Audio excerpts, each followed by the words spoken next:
Amici bellini, non lo so cosa ho messo in copertina, ma mi dovrei rifiutare di mettere Lindstrom e dire è arrivato il momento, occasione per Lindstrom, perché facciamo ridere i polli. E parliamone, perché il report dell'allenamento ci porta a molte defezioni, poi arrivano le prime recensioni del film, cominciamone.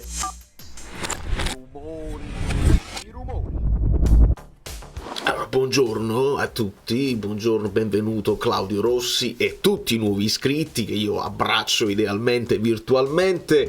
Grazie, benvenuti, vi accolgo, vi chiedo un like se vi pare, se ce l'avete in tasca. Il like aiuta a far girare tutte le cose e deve girare un pochino anche la stagione del Napoli, perché ci sono 4 partite da fare e abbiamo un'occasione per fare quello che non siamo riusciti a fare, cioè le 3 vittorie consecutive, chiedo, non chiediamo altro, e abbiamo un'occasione con l'Udinese importante, anche perché come vedete la lotta per la retrocessione sta diventando interessante quando...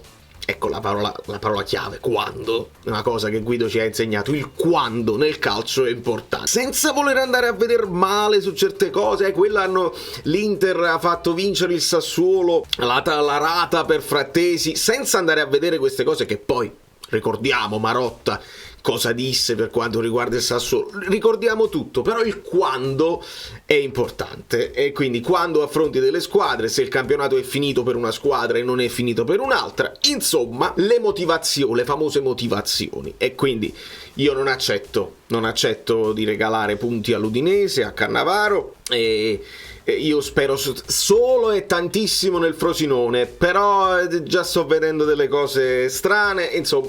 L'unica cosa sfiziosa che ci possiamo portare dietro è che l'Inter perde 2 volte con il Sassuolo e quindi solo noi abbiamo battuto tutte le squadre almeno una volta nello scudetto dell'anno scorso. Lo scudetto dell'anno scorso che qualcuno ha rivisto già al cinema. Mi sposto per far vedere questa piccola storia che ho creato. Cercando Sarò con te ho trovato un vecchio libro, un libro autobiografia dei giocatori, insomma non lo so, non ho approfondito, però era il periodo di Ancelotti, si vede dalla maglia, si vede da Malquit, e mi è venuto spontaneo dire quando lo ordini su Wish e ti aspetti il Sarò con te, e quando ti arriva a casa è un Sarò con te un pochino meno esaltante. La parola in inglese è underwhelming, e underwhelming non si può tradurre bene in una parola solo in italiano come overwhelming. Mi sono fatto aiutare su Twix e mi hanno aiutato, e giustamente la traduzione di underwhelming può essere deludente o desolante, ma non rende comunque l'idea, l'amico lo sfascio. E poi un altro amico dice, Sasa Marsiglia dice considerando le aspettative poca roba. Questo significa underwhelming, cioè ti aspetti tanto e forse la reazione un pochino, sai, se le tue aspettative sono troppo alte non dà questa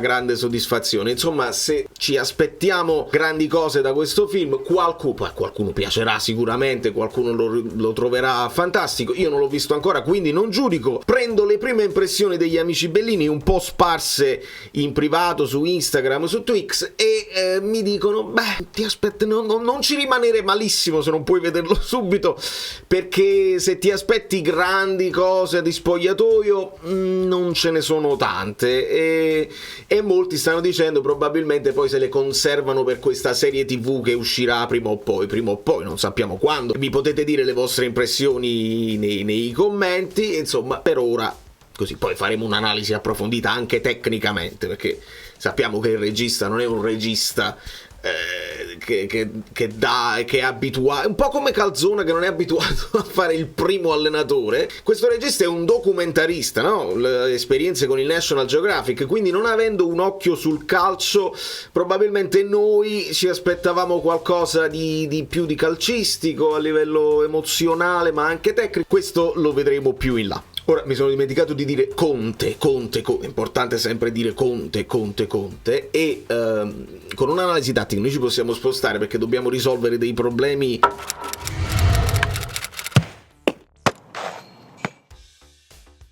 delle idee di formazione. È difficile perché non sappiamo, alcuni hanno recuperato, altri sono venuti meno all'ultimo momento. parliamone. A proposito, per quelli che mi dicevano le live non riesco a recuperarle, vedete, voi andate su live e su live trovate le live precedenti che potete andarvi a rivedere tranquillamente. Numeri importantissimi, come dicono le trasmissioni, numeri incredibili, veramente numeri incredibili onestamente, e trovate già il post gara che faremo domani, quindi voi potete cliccarci sopra e potete lasciare il like preventivo. Lo vedete? Sta qua, like preventivo, l'avete lasciato, numero 2, Malquit. E quindi domani parleremo del pareggio tra Udinese e Napoli, un pareggio rocambolesco, insomma il calcio balneare, ci andiamo vicini a un risultato, però poi alla fine è andata così. Al di là di tutto sappiamo che vediamo un gong e mi interessa farvi vedere un gong, perché se vi ho detto il fatto di Lindstrom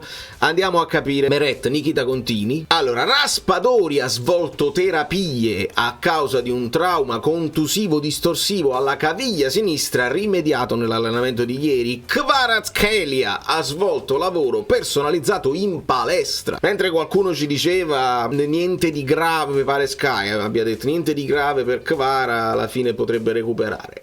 Lavoro personalizzato in palestra dovrebbe escludere, al massimo io me lo immagino in panchina. Juan Jesus e Politano si sono allenati in gruppo, quindi se avevamo un minimo di speranza, dice vabbè almeno sono infortunati loro, significa che vediamo un gong, significa che possiamo vedere Nathan o Ostigard, e faceva piacere a tutti. Per Gollini personalizzato in campo, quindi almeno in campo ma sempre personalizzato è. Dendoncker ha accusato un risentimento muscolare. Ah, Rongoni, che hai fatto? Risentimento muscolare nel corso della definitura, terapie per Zielinski che abbiamo salutato. Di conseguenza, mentre vediamo lo scatto di Juan Jesus verso la titolarità a questo punto, noi possiamo ipotizzare questa roba qui. Olivera io lo metto in questo momento titolare in una logica di alternanza e anche Shomec a Mario Rui qua, perché magari con la squadra un po' più piccola, dove tu hai bisogno un po' più di qualità, vediamo Calzona come la pensa, io non l'ho capito, però Olivera mi è sembrato scavalcare perché appena rientrato, però forse era la partita specifica, insomma Olivera, Mario Rui, penso Mario Rui, mi butto con Mario Rui. Juan Jesus se ha recuperato secondo me gioca, e preferisce Juan Jesus a uno che sta più in forma ma che non è Juan Jesus, quindi Juan Jesus, Rachmani, ovviamente Di Lorenzo, ovviamente Meret. Confermerei il centrocampo con Lobotka chissà e Caiuste,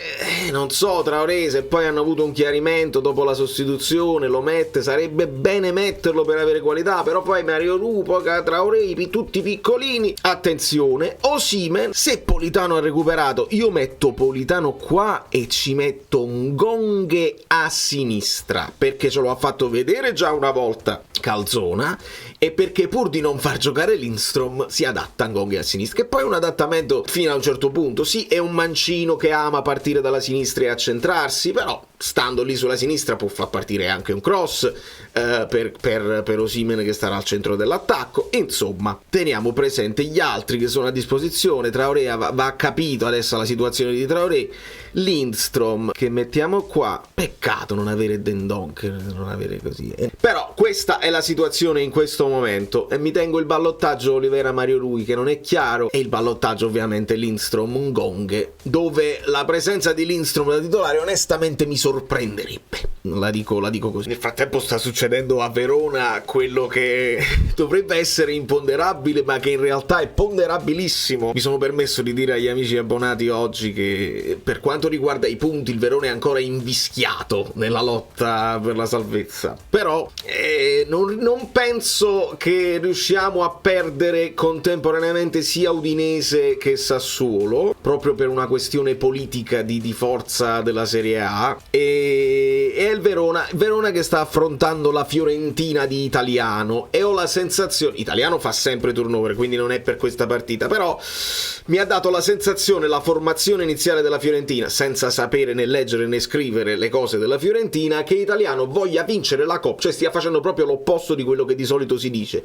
si concentra sulla Coppa e se ne frega del campionato, perché probabilmente sa che la sua avventura a Firenze è finita e quindi anche inconsciamente se ne frega altamente di arrivare in una posizione importante di classifica per la Fiorentina per l'anno prossimo, ma vuole lasciare con una coppa, quindi mi dà l'idea che si stia concentrando lì. Non so se questo profilo poi piace ad ADL, non è tanto la questione di abbandonare il campionato a cui ADL tiene ovviamente per le qualificazioni che portano profitti, però una cosa che sicuramente piace ad ADL è il ruotare tutta la rosa, e una rosa che ricordiamo l'anno prossimo si rimpinguerà con i vari Gaetano, con i vari Foloruncio, con i vari Zerbin di ritorno. Zerbin è diventato titolare al Monza. A proposito, il Monza, apro una troppe parentesi come ADL, Monza con la Lazio, avete visto Palladino per esempio, io se viene Palladino io sono contento, vabbè, però questo è un altro paio di mani. Però Zerbin è diventato, la parentesi, grande contestazione tra i tifosi della Lazio e la Lazio, e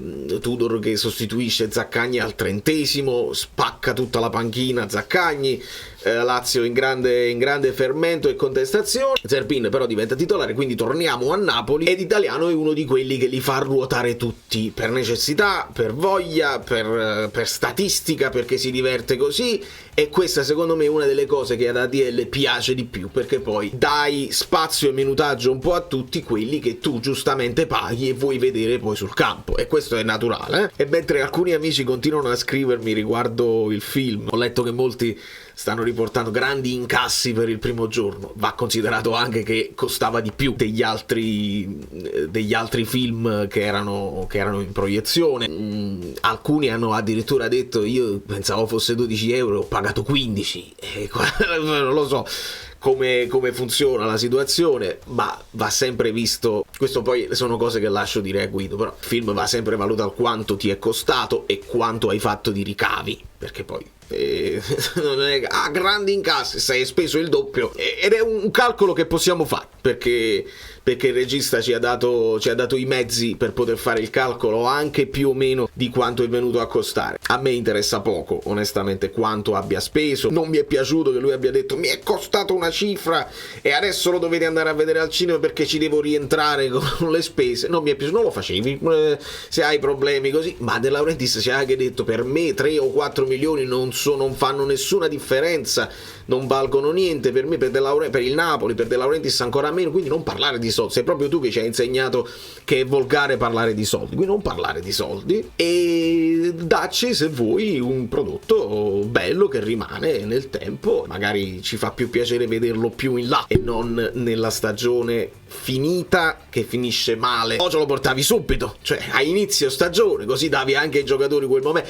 Questa è la cosa interessante da capire, se questi giocatori domani, dopo aver rivisto anche il film, hanno quella spinta a dire che cosa eravamo, cosa potevamo essere. Però non lo so, perché avrebbero potuto avere questo tipo di spinta anche all'inizio, poi tutto è andato a scatafascio. Penso sia difficile avere questo impeto di orgoglio. Se il Napoli ce la fa è perché c'ha più talento nelle gambe e perché l'Udinese è una squadra onestamente scarsa che c'ha la classifica che c'ha. Mentre continuano ad arrivarmi vari Pioli out, che è giusto sempre ricordare, non è detto, stanno dicendo tutti quanti, si sta ragionando su Pioli, comunque pare che abbia un contratto, perché quello il contratto ce l'ha col Milan, può rimanere fermo un anno perché altrimenti devono organizzarsi con una buona uscita, una roba volgarissima. Però sempre in piedi, interessa Gasperini, sempre in piedi la pista italiano, si riflette su Conte, e quando poi io devo sentire che Lukaku è un pallino di manna,